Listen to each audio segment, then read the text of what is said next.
Good evening, everybody, and welcome to another BIBBA webinar. Let me just get rid of that sound in the background. That should be better. Hopefully, you haven't got you're not hearing me twice now. Good evening, and welcome to. Where's the winter gone? It's our penultimate winter webinar. I can't believe it. It's now at that really annoying stage where you want to get cracking with the bees, but it's just a bit too early still. But you are all most welcome. I don't think we've spilt out into YouTube, so I'm not going to get anybody emailing me saying that they can't get in, which is good. We're here this evening with both Joe Widdicombe and Roger Patterson for a Q&A session. And let me just change this view.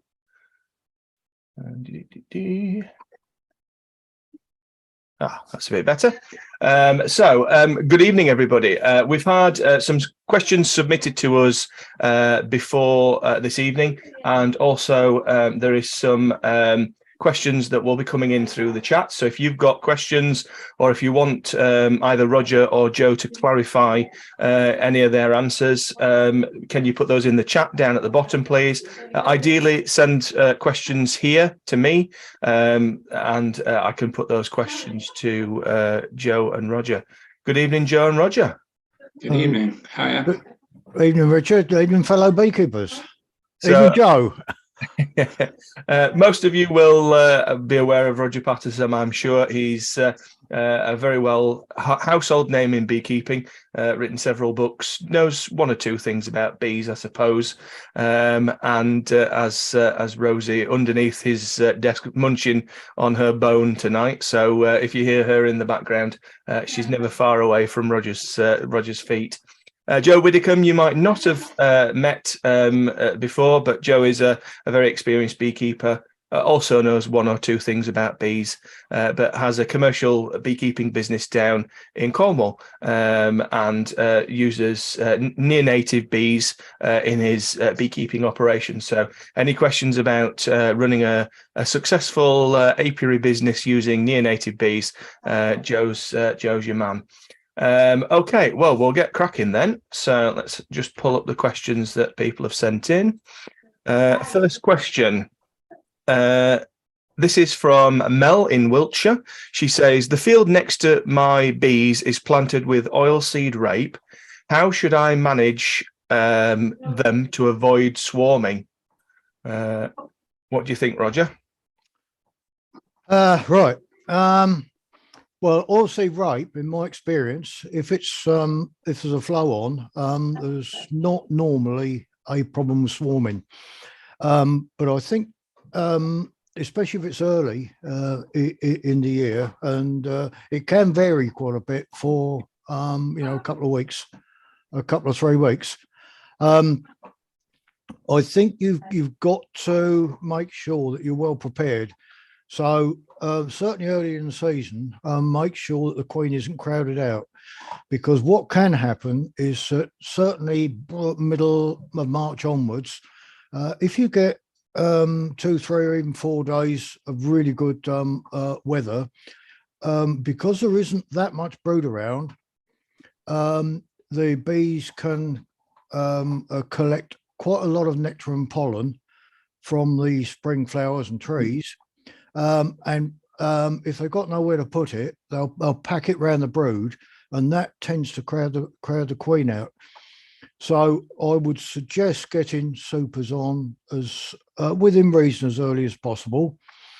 People don't do it so much these days, but what the old beekeepers used to do was put a queen excluder on, and a couple of sheets of newspaper, and then a couple of supers on top of that. So when the bees needed the space, they just chewed to the newspaper, and the thinking was that the newspaper kept the brood chamber warm. Whether that was the case or not, I don't know. When I say warm, the bees haven't got to heat the space for a couple of supers. Whether that was true or not, I don't know, but that's what they used to do. I've done it a little bit recently. Well, I say recently, in recent years, and let's put it this way: it doesn't seem to do the bees any harm. It depends, I think, whether you've got 7 or 14-day inspections, because if you get a strong colony, they can easily fill and cap a super in a week. So if you're on 14-day inspections, have a look at the weather forecast. And if the weather forecast is good, I'd always slap 2 supers on. If things do go a bit bad, then all that will happen is that the bees will just put the nectar in the middle combs rather than just fill the bottom super and then the top one. If you can, if you've got any foundation that you need drawing out, then I suggest that you put one drawn super and one of foundation. Then if you've got a lot of nectar coming in, the bees can immediately store it and haven't got to draw the comb and wait for that. Because what else can happen, of course, is that they bring the nectar in, pack it in the brood chamber, and that again crowds the queen out, and you end up with swarm problems a little bit later. So that's what I do. Also, try and keep your hives in the shade. There's a lot of advice these days of putting hives in full sun. That, I think, is one of the major reasons for swarming. So, I would also suggest clipping your queens, certainly if you're on a 14-day cycle. So that's my bit. Excellent. Joe, anything that you would add? It's funny because we have a little bit of oilseed rape around here, but the bees don't seem to go for it very much. So I know, and people tell me it's because of the varieties they're growing. I don't know if there's any truth in that or not. Some people do really well on oilseed rape, but get loads of honey off it. But around here, the bees hardly look at it. We have a very good sort of nectar flow in the spring from various sources. And I think that's part of the answer. But the other half may be to do with the varieties they're growing. Anyway, what I would do is, as Roger said, give them lots of space. This is probably the best way you can slow down their ideas of swarming. I check my bees weekly, and I would just see what happens, really. I mean, it's not perhaps the answer you're looking for, but I would just go with what the bees want to do. If they do decide they want to swarm, start rearing queen cells, then I'd do some swarm control. I'd probably take the queen out with a few frames into an artificial swarm and possibly reduce the cells to 1 remaining cells. And you're keeping a strong colony, and oilseed rape is flowering early in the season, so you've got nothing to lose, really. They're going to build up again. They're going to do well in the main flow and so on. So I wouldn't be too worried about it. Sorry, I'll unmute myself. One of the other things that I've heard you advocate in the past, Roger, is using that the force of the oilseed rape flow to draw out brood combs. Oh yeah. That's if you want brood combs. Well, you could do that instead of a super of foundation, really. But in that case, let's go back just a little bit, because I think Joe's right regarding either the modern varieties of oilseed rape, they're not so attractive to the bees, or perhaps, and I'm not saying this is correct, but perhaps the farmers are spraying a repellent to repel the insects, because oilseed rape is, I think, 60 to 80% wind pollinated. I'm not sure, but yes, if you put a super of a brood chamber of foundation on, then I think you'll get some really good combs drawn out. So that, of course, will help as well. But I would also put the super drawn comb as well. Excellent. Yeah. So giving them space to store that nectar so that they're not crowding the brood nest. Yeah, and also giving the wax workers something to do. Yeah, keeping them busy. Excellent. So next question. In November, I lost a colony, but what's puzzling me is that early November, when it was mild, they were out flying. Large volume of bees, heavy with stores. I noticed when I went to add fondant in late November, not a bee to be seen. Opened up and not a single bee in the colony, dead or alive, like nothing I've seen before. I treat for Varroa in early September. This was a huge colony and very productive all summer. Joe, any ideas? Yeah, it sounds like you've had a very prolific queen in there. She's been laying well through the summer. They've produced lots of honey. What I'd be interested in really is when I took the hive apart after it died, if you see any signs of any brood in there, neglected brood or whatever. I suspect there would be no brood, and I suspect the colony has just petered out. And it takes a while when there's a lot of bees in there. But I think the queen has failed at some point, and the likelihood is that the colony just couldn't keep going. Yes, they were going till November, but it all, they just, I don't know if you've got any other colonies nearby, but sometimes you find a colony with that much sign of bees in it, and I always think, well, they've given up on a bad job and most of them have gone elsewhere to their neighbouring colony, probably. I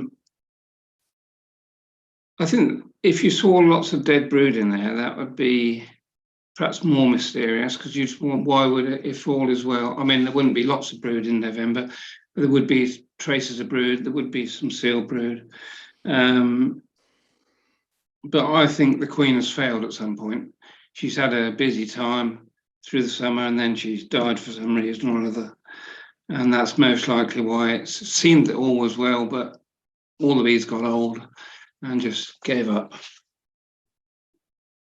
Roger?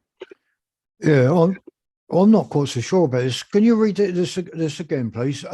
It was treated in early September. Yeah, treat for Varroa in early September. Yeah. Huge colony, very productive all summer. She did say that early November it was mild. They were out flying. Large number of bees, heavy with stores. And then when she added fondant in late November. Right, got it. Right, okay. Well, I wonder why heavy in stores are feeding fondant. There's no need to, but I think that's irrelevant. I'm seeing and hearing a lot of this. And we at Whisper Green Teaching Apiary 2 years ago now, we lost 16 out of 19 colonies between the 12th of December and the 31st of December. No, 30th of December, sorry. It was 18 days. We lost 16 out of 19 colonies. Exactly the same thing. And in several of them, there was brood. Right, now my guess is, but I don't know, that it's a virus that's causing the problems, because the bees are, I don't think they're dying. I suspect they're absconding. Now, several years ago, I was sent a link of a video, and I think it was German. And these bees just came straight out the hive at night when it was dark, and they just disappeared. Quite why that was, I don't know, but these things are happening, and I haven't come across anybody yet who's seen the bees absconding during the day. But if you look outside the front of a lot of hives these days during the winter, you'll see a lot of dead bees. And in fact, I saw some of mine today, dead bees. And my guess is, but I don't know, it's viruses that are getting hold of them. Now, personally, depending on where this person lives, Derbyshire. Derbyshire, depends where in Derbyshire. Because if you're up in the peaks, I think you've got a different situation than you have down in the lowlands. Personally, I think early September is too late for treating for Varroa, especially if it's simul based, because if it is up in the peaks, I'm not saying it is, but if it's up in the peaks, you've got 4-week treatment. So early September, you're looking at early October. I do wonder if the temperature is going to be enough for the thymol to work. But I can tell you, there's an awful lot of people losing bees in exactly the same conditions. We've lost 2 out of, I think, 19 at Whisper Green teaching apiary this year on exactly the same thing. Plenty of food there, brood, bees, okay, 1 week, go there a week or 2 weeks later, and the whole lot's gone. It just disappeared. Eckington in I'm Derbyshire. not sure where that is. Yeah, okay. So somebody would tell us, but it's where the bees are that matters. But you know, if you're up in the peaks, you could be a couple of 3 degrees lower than down in the Near Chesterfield, she says. yeah, that doesn't mean, yeah, it's where the bees are, Richard. It's Right. That's not quite in the peak, is it? no, Just it on the edge, isn't, no. probably. I was just going to add, it's funny because you in the autumn, you look through your colonies and check them out and you think, oh, it's a lovely colony, lovely size colony, the temper's lovely and everything about it. And that isn't necessarily going to come out like that in the spring. It's often the biggest ones don't necessarily come through the biggest in the spring. And it's quite an interesting assessment to make, is how they can, when you do your first inspection in the spring, I like to assess how well they've come through the winter, because they all vary. And it's a good trait if a colony comes through the winter well. So I always give mine a sort of overwintering assessment come the spring, which we'll be coming up to very shortly. See which ones have come through strongly, which are weak, and so on. Yeah. One thing I've never done is to check to see if it's parasitic mite syndrome. That will give you a clue, I think. If there was parasitic mite syndrome, then that's pretty obvious what it is. Yeah, it was just the sense of no brood that she's saying in the hive. No brood. So, Yeah. Right. and she trekked late because of the balsam that they were using. They were running the balsam. Yeah. November in Derbyshire, queens could be going off late anyway. I'm a bit concerned that you've got a big colony and you lost so many bees, because even if they're queenless, of course they've got no brood to feed, and feeding brood wears bees out fairly quickly. So I think it's probably viruses rather than queenlessness. It's always disappointing to lose a colony, but hopefully with a bit of luck, you've got other colonies, maybe not. And if you have got other colonies, it's a sort of stepping stone to improving your bees.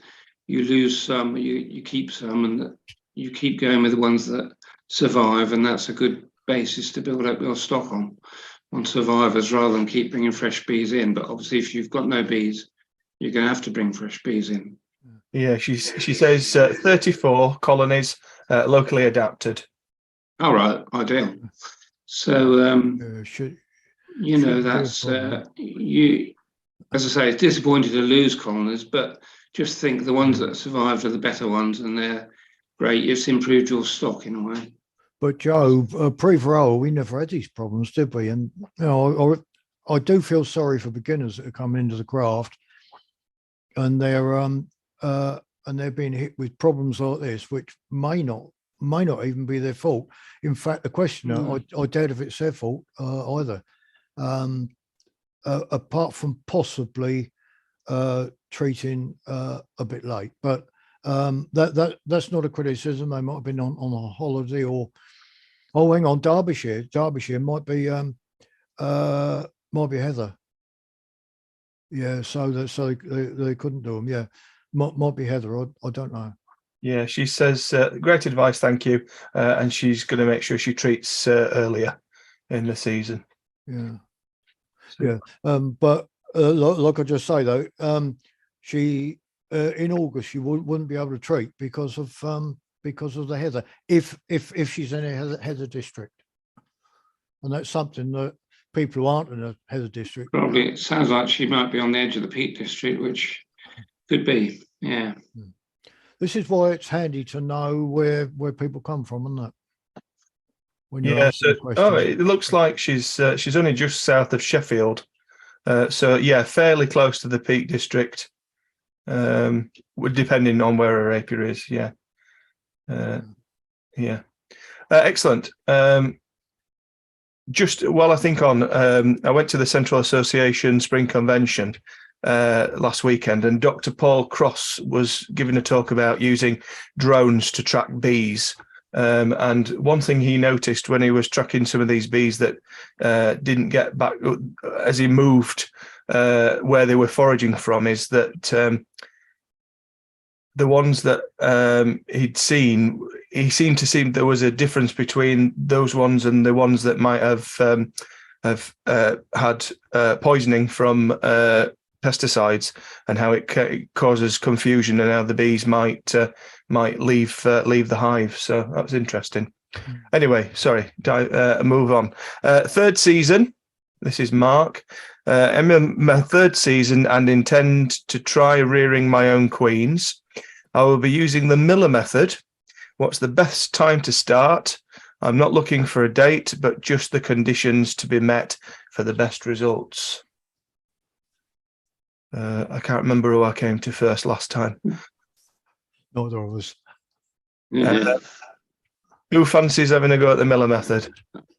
Well, Yeah. I'll kick off a little bit, but I'm no expert on the Miller method. I've never done it, actually. I've read about it enough times and I've heard about it and so on, but that's irrelevant really to the question in a way. And you can actually rear queens anytime from April to say September, and I've done all those months. But my favourite month for queen rearing is May. I'm in southeast Cornwall, which is a mild part of the world. Where are you? You're in Worcestershire. It's even warmer. It's warmer than Cornwall in the summer. I will stick by May. It's a great time of the year. The bees are building up to strength. There's lots of nectar around generally, which is what you want. You want a strong colony, and you want lots of nectar coming in, ideally, nectar and pollen, and that's perfect conditions for queen rearing. I mean, all the books will advocate feeding this, feeding that, and it's good. Certainly, if the weather's off, you may need to feed. But if I've got a good honey nectar flow on, and then I see pollen going in by the time, I'm not worried about feeding at that point. And so May to me is the easiest time to rear queens. And the beauty is, if it doesn't go well, and sometimes it doesn't, you've still got June, July. If you want, you can do a repeat process and you can have another go. So it's good to have a crack at it in May. And signs are, well, you're waiting for your colony to get up to strength. It's no good rearing queens in a weak colony. The larvae probably won't be fed well, and so on.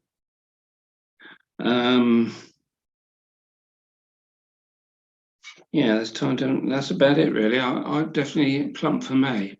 That's my favourite time. Roger, anything that he needs to watch out for when he's... Well, yeah. I think there are two things. One is, if you start to hear about swarms in your neighbourhood, then the bees know what they're doing, and bees aren't going to swarm unless there are drones about. There's drones that you need to make your queens. So if you've got drones on the wing, then you can start a queen rearing. It depends what the questioner wants, but if you want, let's say, locally adapted bees, I would have a crack a little bit earlier, because very often the exotic drones don't get on the wing so early. So you might just stand a chance of getting a decent mating, and not a cross mating.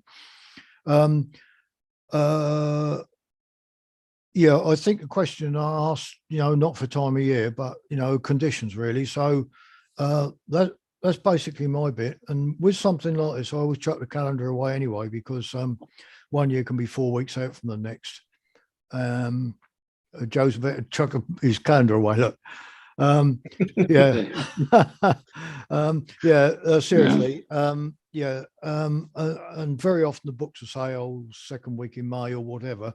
Well, of course, it depends where you are, but it's the conditions of the colonies locally that will tell you. I mean, I'm in West Sussex, and some years I can start 2 weeks earlier than others. But I think they're the two signs that I will be looking out for. Yeah, if I could add, Richard, we're all very keen to rear queens, which is good. And I remember quite a while ago, a few of us got together and we were going to form this bee improvement group, and we were all working out how we're going to rear the queens. And we forgot the most important thing, which was what queen are we going to rear offspring from? We hadn't got that far. We just were focused on actually rearing the queens. So you've got to think about what you're going to rear from, and that's usually, ideally you keep records of their performance and see which one's performing the best, which one's got a lovely temper consistently, and all this, and then you can make a proper choice between your queens, and then decide, yes, that's the one I like to rear from. And you also got to think about what nearly everybody forgets is you want queens that are going to breed true. You want the offspring to be roughly like the queen. They're going to vary a bit. Some will be better, some will be worse, but that's part of breeding. But you don't, people are keen to breed on something. How can I put it tactfully? Well, I remember, a year or two ago, just as a matter of interest, I grew a load of tomato seeds from an F1 variety. I saved the seeds from an F1 variety because I'd always heard you can't breed from hybrids, it's a waste of time. You don't get any consistency. And I grew a load of these seedlings, and then I planted 6 out. And I got all shapes and sizes. 2 were a bit like the parent. There were 3 really weird shaped ones that were nothing like the parent. And there was one red one that looked a good tomato, but the parent was actually a nice orange fruited one. So it was only about a third of them came out roughly like the parents. And if you're trying to improve your bees, it's a waste of time breeding queens from something that doesn't breed true. Yes, you have to start somewhere, but just think about how we're going to get our bees to breed true. And it actually comes over a period of time by working with natural selection, which helps you to select the local stock, and working with artificial selection, which is what the beekeeper wants, and just keep using the bees in your area. And actually, what you're doing is trying to improve the whole local population. And if you work with others, that works all the better.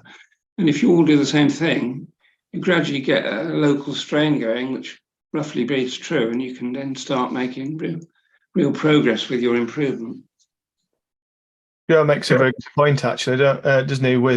There isn't enough often given to assessing colonies before you make the decision over which colonies you're going to actually breed from, and it's important to choose the right colonies to breed from. Obviously, that's more difficult for somebody who's only got 1 or 2 colonies, and they just have to try their best. But if you're working as part of a group, you've got that ability to share genetic material and improve as a group. Actually, Richard, the questioner, did he say he'd been keeping bees for years? Personally, I think I need to congratulate him for attempting queen rearing, because it's not often taught in local beekeeping associations. So well done, the questioner. Absolutely. Okie dokie. Right. Okay. This one, Heather likes to tell a story.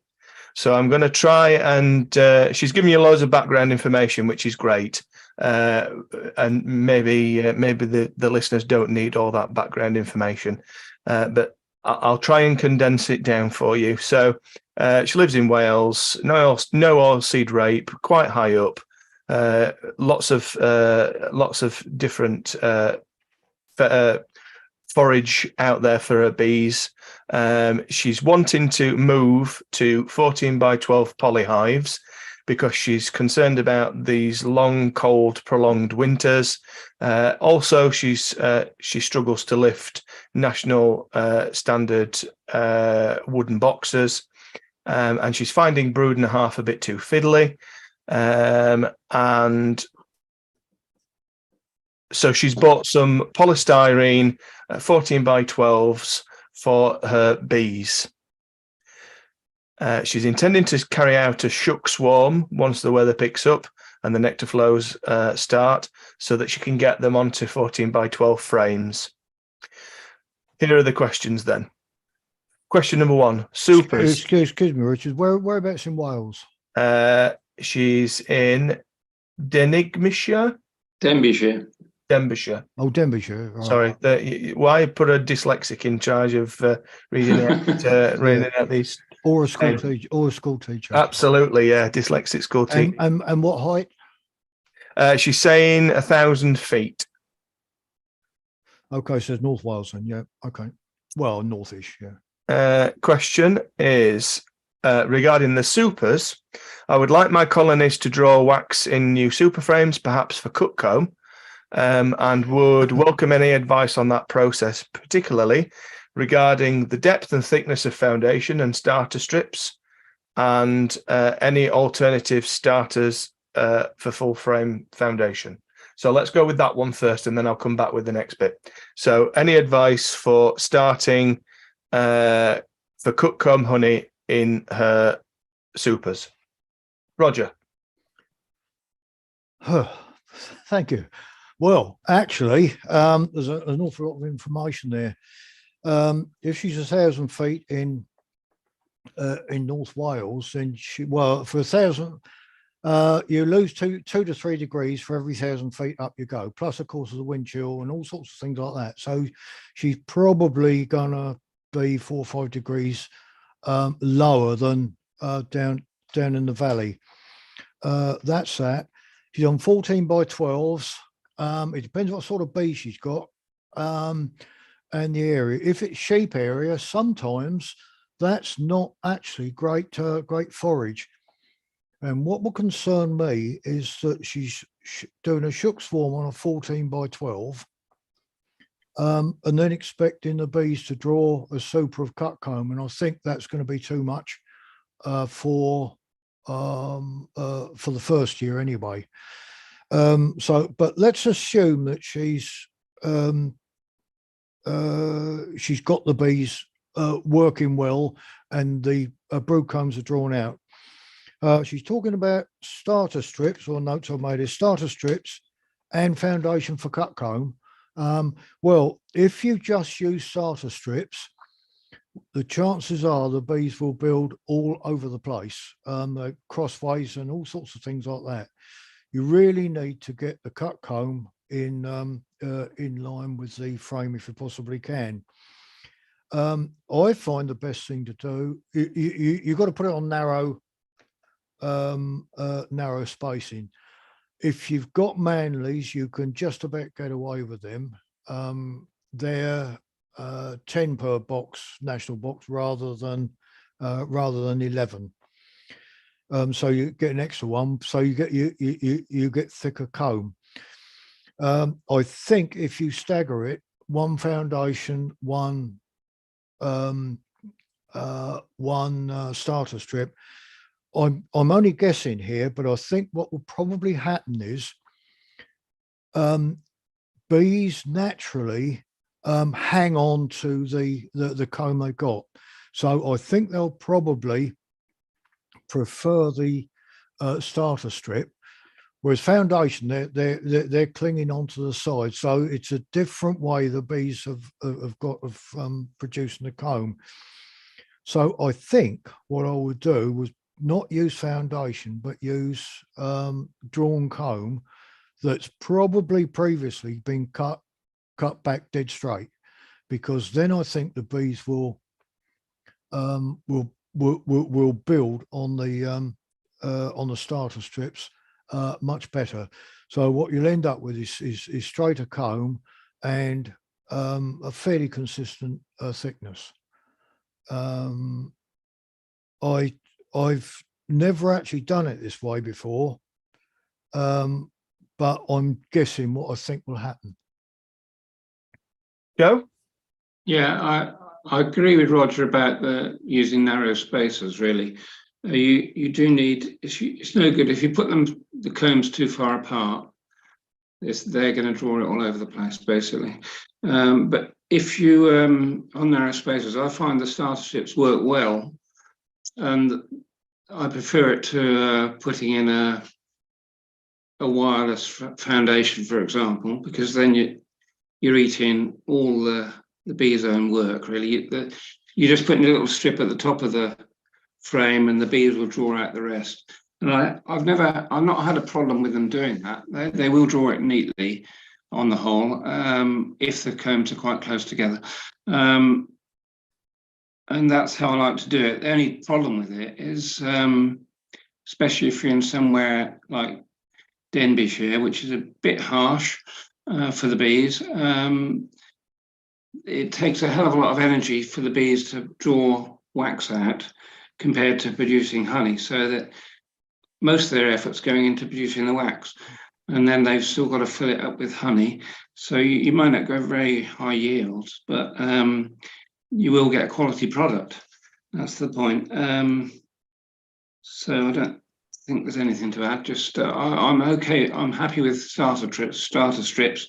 That will give you the best quality product, I'd say. But do put them narrow together. So 11 in a standard national frame. Polyhive might be slightly different because they vary a bit. Yeah, can I come back, please, Richard? I know that it's not suitable for the questioner, but for those in an oilseed rape area who've got the same situation, want to do the same thing, personally, I would get the super combs drawn out, or cut combs drawn out on the oilseed rape, then extract them, and then put them back on for the later crop.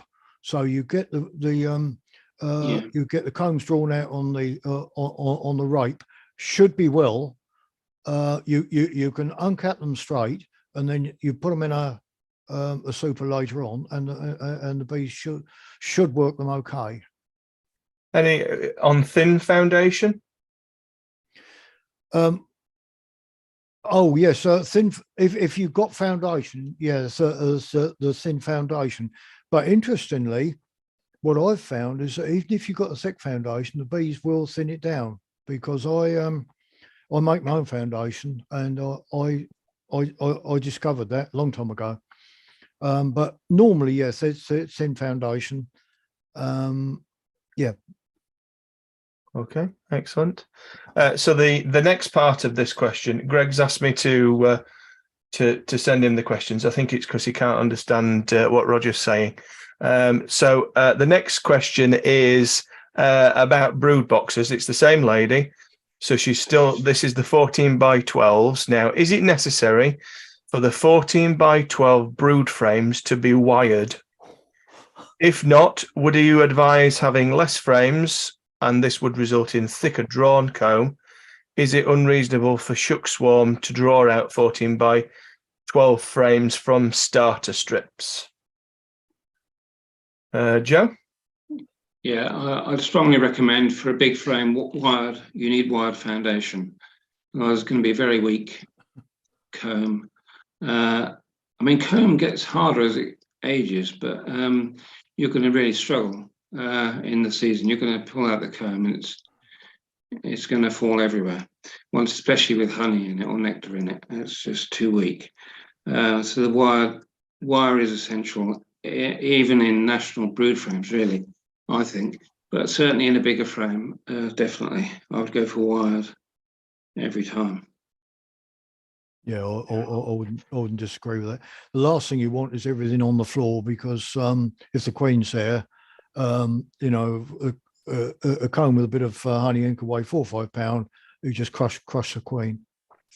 Yeah. And they are very big when you're pulling 14 by 12 frames out of that brood nest.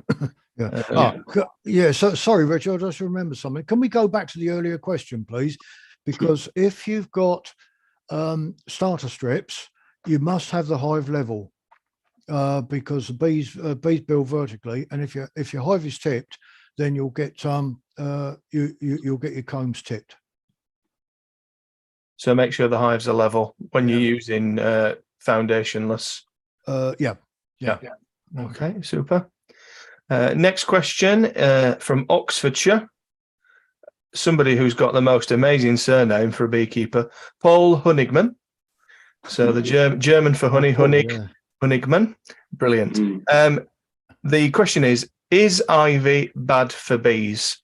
For example, this year it flowered late, leaving much unripe, open, semi-capped honey in hives over winter, and I have noticed bees sometimes ignore it, even when it's covered by other insects. Obviously, some other preferable nectar was available. So is ivy bad for bees? Roger, I think. Well, no, I don't think it is. I know it granulates, which isn't a problem in a natural nest because it normally yields in sort of September-ish. So that's the last in. And of course, it does granulate absolutely solid. So in a natural nest, what happens is the bees will chew and chew and chew upwards.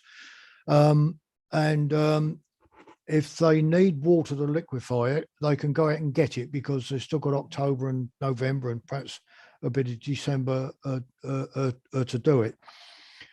Also, in a natural nest, bees always put holes in combs so they can move through from one seam to another and get onto fresh stores.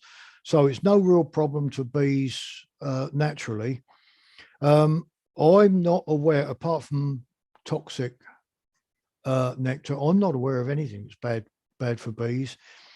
But the bees have got a lovely mechanism where they, if the house bees don't want something, they just reject the forager and they go and forage on something else. So that's probably what governs it. Actually, I've always found, certainly in my area, there's lots of things on ivy, wasps, hoverflies, even that late, honeybees, and of course now we've got the ivy bee. So I don't notice them not being on there. Let's say. Joe, you got much ivy in Cornwall? We got a lot of ivy, yeah. And the bees do. It's an important crop for the bees. Actually, they bring in a lot of their winter stores, and there's always a bit of controversy with ivy. People say it's bad for them, and I mean, if you notice, when it comes in, it does crystallize incredibly quickly, and it does form very hard crystals. And the bees do need to bring an awful lot of water in to deal with it, really. But they don't seem to have a problem with that. I think some subspecies may have a problem. I think our native bees have evolved with it over thousands of years, and they can quite happy foraging in quite cool weather, and they can bring a bit of water in and they can work it, which I'm not so sure about other subspecies having that ability, but I think they've evolved with it, and it is a good crop for them. It is, if the weather's absolutely freezing for ages, they probably struggle a bit if they're just on ivy. Some people recommend giving them a good feed of syrup to almost dilute the ivy, but they can certainly overwinter quite happily normally on ivy. Super. Next question. Is it a good idea to cull the first lot of drone brood in all hives as a Varroa control? That's an interesting question. Do we knock down the Varroa at the very beginning of the season maybe in one fell swoop, because they'll all be jumping in that first drone brood. Roger? No, I don't think that's the case, because you'll get worker brood first before the drones. So I think you'll probably be getting several cycles of the of Varroa in the worker. On the face of it, it sounds a really good idea, but I think what you'd have to do is to stagger it, because at any one time they reckon there's 80% of Varroa in a colony in the brood, if indeed there is brood. Personally, I think if you work the maths out, it's a bit more than that, but let's say 80% of a fairly big chunk. So really, all you're doing is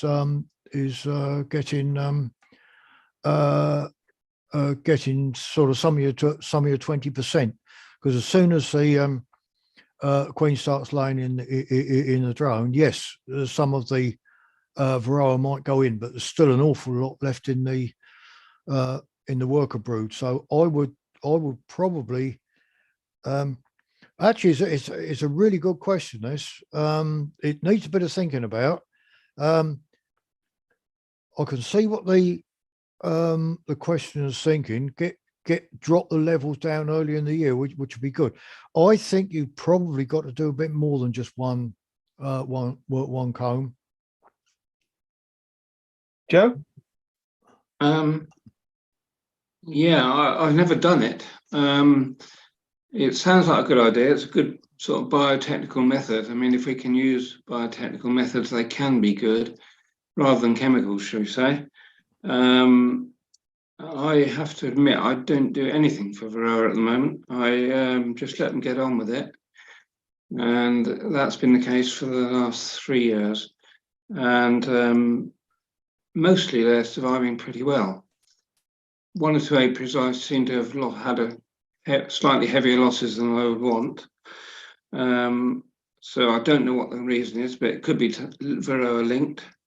I'm sort of working on the survival of the fittest strategy, which is very risky. And in the past, I've done it and come out pretty poorly. In other words, I've lost perhaps 40% of my stocks, which was too heavy just in one winter. But we have had Varroa for 30 years in this country, and I think the bees are definitely adapting to it, probably better than they've ever been before. And I think there's good reason to think that, well, judging by a lot of other beekeepers' experience, not just mine, it's good reason to think that a lot of bees can cope with them to a much greater extent than we give them credit for. So, yeah, it sounds like a good method. The only thing is you would lose your early supply of drones, if you like, which you might want to make with your queens. But if you're okay with everybody else's drones, fine. But I would be a bit worried about that, because I like to see lots of good drones in the area. So I wouldn't really want to cull any of my drones. In other words, the answer is I don't know, but I haven't done it, and I'm not intending to do it at the moment, but it sounds like a good idea. Well, I'm not quite so sure about that logic, Joe, because if the drones are parasitized, they're not going to be any good anyway. So I think what the questioner is trying to do is to get as much as possible through the drone comb, and then cull it. Yeah, if that's the case, they're going to be sick anyway, so they're not going to be any use. He did say that he was going to do it on all of his colonies. I wouldn't do that. I think what I would do would be to do it on half the colonies, but monitor them very, very closely, because then he'll know whether it actually works or not. And yeah, good idea.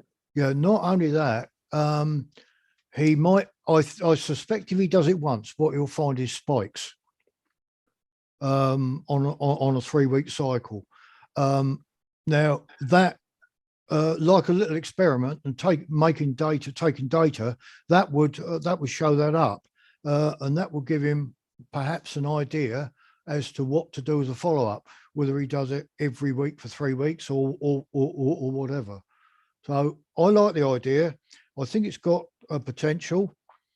If he's got time, I would do some experiments, but on half your colonies, leave the others as a control. So if you've got 20 colonies, do it on 10 and leave the others. Excellent. Under or over? Why do people put empty supers on top of full ones? Is it not underneath that would be better for the bees if you put the super underneath the full one? Joe? Yeah, there's always a lot of debate about this one, isn't there? Some people swear by one and others swear by the other system. I've tried both, and I have to admit, I haven't found much advantage to putting it under, but I know people who think that's far superior. So I just stick them on top now and let the bees get on with it. And it's easier for me. And the bees seem to be okay with it. Roger? There used to be a county beekeeping instructor in East Sussex called Wilkinson. No, Wilkins his name was. And he insisted that you always put it underneath. And the reason was it was less distance for the bees to move. Well, if they've flown 1.5 miles to collect the stuff, 6 inches don't going to make too much difference.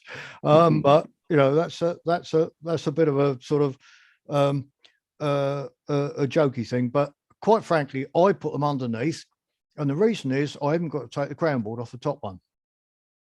I just lift 1 or 2 supers off, and then if I want to put more supers on, I'll put the fresh one on top of the queen excluder, and the other 1 or 2 on top of that. I don't see the point of taking the crown board off supers. Okay.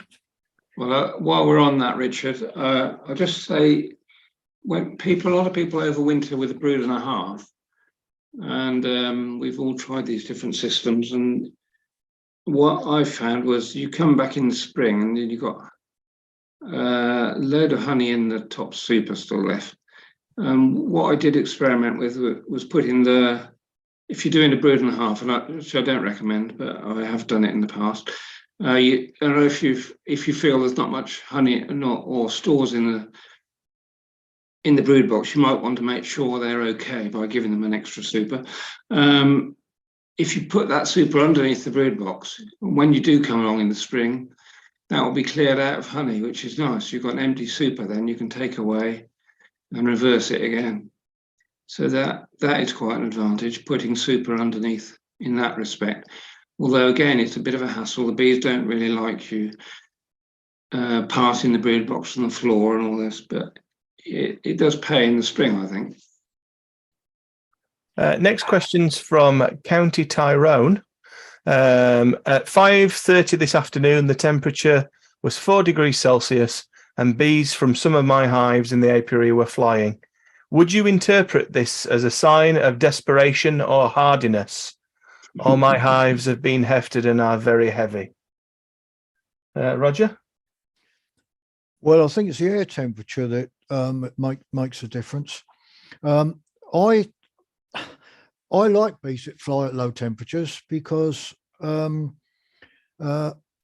may not be collecting anything, but what they're doing is going out on cleansing flights. The alternative is to defecate within the hive, and of course that can add to nosema problems. So I don't have a problem with colonies that fly at lower temperatures. 4 degrees sounds pretty low. I would suggest, but I don't know, that the air temperature might be 3 or 4 degrees above that. That's my guess. Yeah. Yeah, I'm the same as Roger, really. I do like bees to fly in cooler weather, but then I've no proof that it's any advantage for them or disadvantage. I mean, people often say, my bees are brilliant because they fly in very low temperature. which I must admit I kind of like. But yeah, ultimately you could say, well, they're wasting energy, you know, because there's not going to be much about it, Yeah. apart from, you know, are they gaining anything? And the answer is we don't really know. I But think I think the answer, Joe, is either on the roofs of the hives or the next door neighbour's washing line. that's right. Yeah, you're probably right, Roger. Yeah, I think. Do we think we can rule out it being desperation with the hives? Yeah, being I'm feathered? sure it's No, fine, absolutely no. fine trade. Yeah, I wouldn't worry about it at all. In fact, I'd be pleased with it. Bees don't think in those terms. And if it was shortage of food, they would slow down and lose energy, so they wouldn't fly anyway. So bees don't think in those terms. Okay, next, Joe. How do I combat my other half's complaints about how much time I spend studying and/or working with the bees? There's no answer to that, is there really? You have to be careful because Mrs. It's Whitcomb a is in common earshot. problem. Oh dear. Well, I don't know. I think producing a bit of honey tends to ease the situation a little bit. I know someone up the road he's been beekeeping about 4 years now, and he hasn't produced a drop of honey yet. So his other half is getting a bit miffed, I think, the amount of time spent on it. About $1 for super glue between the lips. Yeah. No, seriously, you know, you've got to live with people, so you've got to try and work things out, I think. Yeah. Next one. Have you ever heard of aggression from mixing British land racers or British land racers and pure AMM? Roger? Well, yeah, I think it's this F2 aggression, because that very often happens with where you get one side is a pure race, and the other one is it doesn't matter what it is, preferably outside the evolutionary lineage, different evolutionary lineage. But yeah, it's called F2 aggression. I think, yeah, in fact, there was a page on Cushman's website, but it's not accepted by everybody. But most beekeepers experience it if they've bought a pure queen, and then not. It's usually the next generation is okay. It's the one after that, so the granddaughter, where the problems occur. Now, I mentioned this in talks, and I'm not a geneticist, and I've had several people tell me they've worked it out. There's a 1 in 4 chance of aggression in the second generation. That's independently. Now, whether that is actually correct or not, I don't know, but it seems to be that in practice.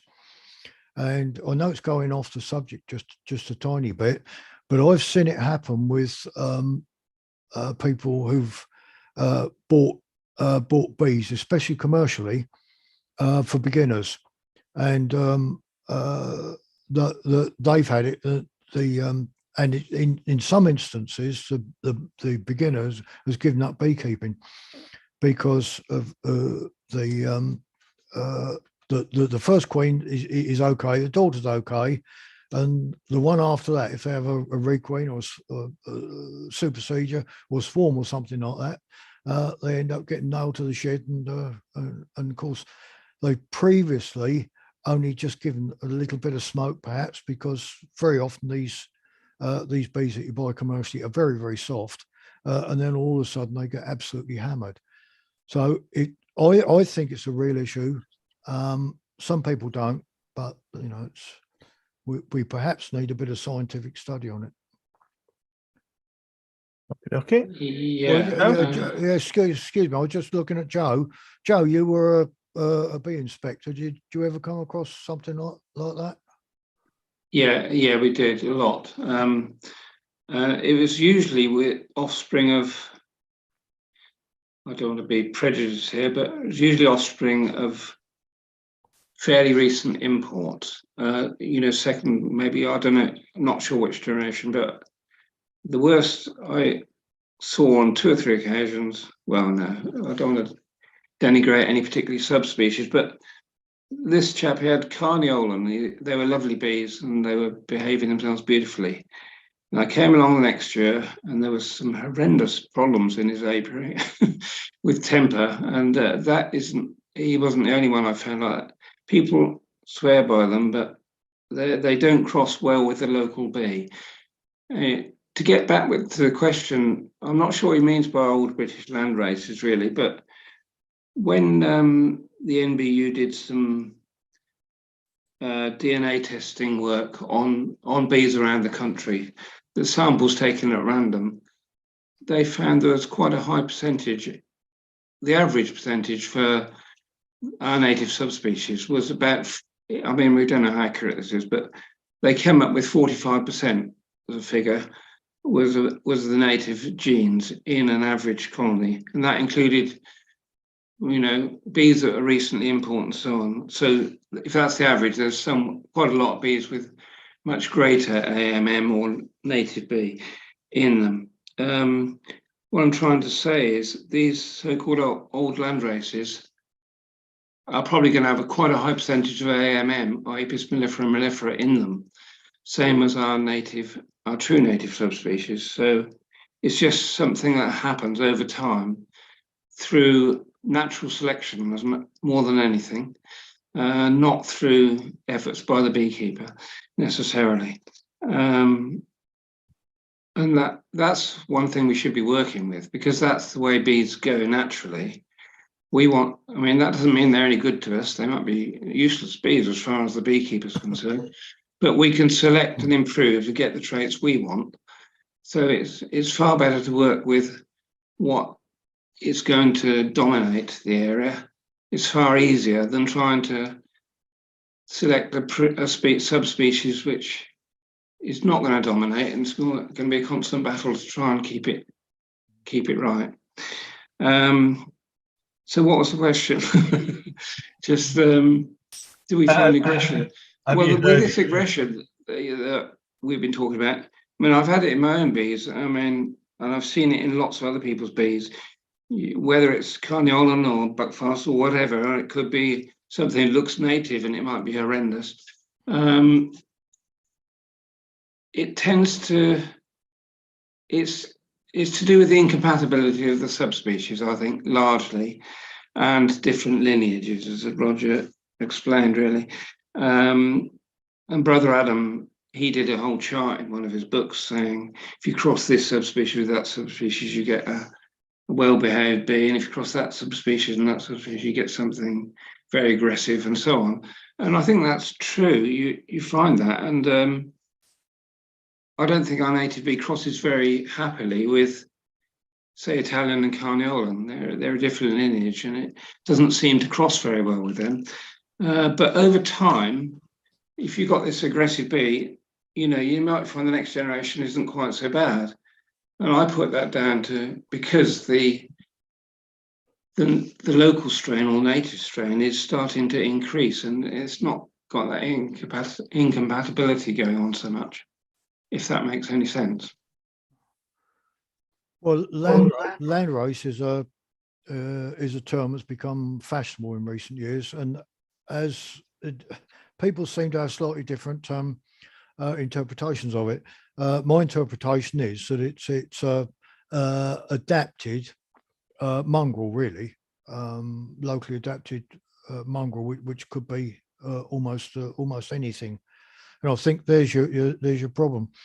Now, we keep hearing that British black bees were bad-tempered and black bees would chase you up the garden path and that sort of thing. But I suspect what happened was in years gone by that all the imports would have come from a different lineage, as them lineage. Most of the others come from C lineage. They did early crosses, which still turned out dark bees, and at the time, because they didn't have DNA testing, they just assumed they were native bees, and they may well not have been. They may have been heavily hybridized or mongrelized, call what you like. Last couple of questions. Keith is wanting to move 6 hives to another site, but it's unfortunately within 3 miles of the old site. Does he need to relocate outside of 3 miles and then move them back into the new location? Or is there a way to reduce the loss of bees that he might experience? Whoever, because I can't remember where we're up to. Okay, well, 6 hives, personally, I'd move 5 of them first, leave 1 behind for a week, and then move that one last.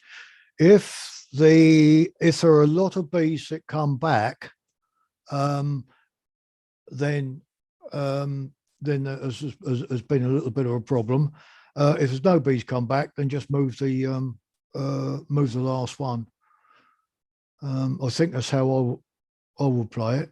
If he did it now, I think it'd be okay, because I don't think bees are flying that far. Again, it's a case where he is, because if he's further up the country, I'd say if it's 3 miles away, move him now.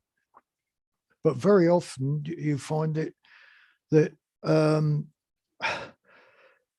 this 3 feet, 3 miles, and all the rest of it is okay for beginners, but certainly experienced beekeepers find ways of getting around things. Joe, any tips on Yeah, that? you can. I mean, I agree with what Roger says, really. But if you want to be 100% safe and don't want to lose a single bee, then you'd probably move them out of the area. 2 weeks later, move them back, and I think you'd be okay. But otherwise, it's an awful lot of hassle to move 6 hives twice.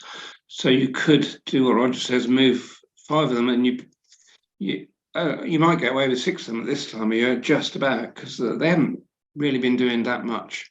It hasn't been a great early part of the year so far, so they haven't been doing that much. You'd probably get away with it, or alternatively do what Roger said: move 5, pick up the stragglers in the 1, and then if you want to be on the safe side, move that one more than 3 miles away, and then bring that one back 2 weeks later. Slightly less work than moving all 6 twice. Excellent. Nearly the last question. Do you know if oxalic acid treatment is cumulative and damages the queen? I treated my hives in December 5 times total, once every 5 days. The reason is I assumed that there was brood in December. So do we know if oxalic acid builds up in the hive and damages the queen? Is this dribble? She doesn't mention that. Well, if it's dribble, what I've always heard is, and I don't know if it's correct or not, but from sort of fairly authoritative sources, that the queen shouldn't have more than, or no bee should have more than 1 dose of oxalic acid dribble. 5 seems like a gross overhit to me. Or if it's dribble, if it's fogging, then that's what a lot of beekeepers, I think, do. I've never done fogging, so I really don't know enough about it. Yeah, it sounds a bit heavy going, doesn't it? I mean, I used to do mine 1 dribble in sort of late December, I'd say. That was my estimate of when there was probably no seal brood in the hive. And even then, I didn't like doing it very much, because it's bound to have an effect on the bee. I think that's pretty severe treatment to give them 5 doses of that, I would say. Well, have they got away with it? That's the question. Well, she didn't mention that she's... I wouldn't say it'd build up, because it's very volatile, so it gets out of the system very quickly. So it's not going to be sitting in the hive. It's going to evaporate very quickly, I would say. But you're giving them a heavy treatment 5 times. That's going to take a toll. Okay. And then the last one, Greg says, does the panel have any knowledge about Fatsia? It flowers much the same as ivy, but is 5 times bigger, yet I rarely see a bee on it. No, it looks very similar. The flower looks very similar to ivy flower, doesn't it? I agree. I haven't seen a bee on it either. You think the bees would love it because it looks just like a giant ivy, really. No, I haven't seen a bee on it either. I'll have to check that one. Report back next time. Anything from you, Roger, on that one? No, not really. I have neither, but not my own, would be other people's, not mine. Right. Super. Well, that brings us to the end of the questions for this evening. We've done a good hour and 20 minutes. Enjoyed that. But yeah, no, an hour and 15 minutes ish.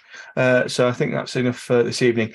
We have got one more webinar, which is in 2 weeks' time on the 28th, which is perhaps more geared towards beginners and intermediates, and particularly about the coming season. So if people have got questions that we haven't got to, or thought, oh, I wish I'd have asked that question, you can submit that question. BIBBA members will get the usual email before the webinar to register and also submit their questions. So please do submit your questions for the panel. But all that is left for me to say is thank you to Joe and thank you to Roger for answering the questions so expertly. And we wish everybody a fantastic beekeeping season. Yeah. All right. Yeah. Thank you. Good Thank you night. very much. Good night, everybody. Good night.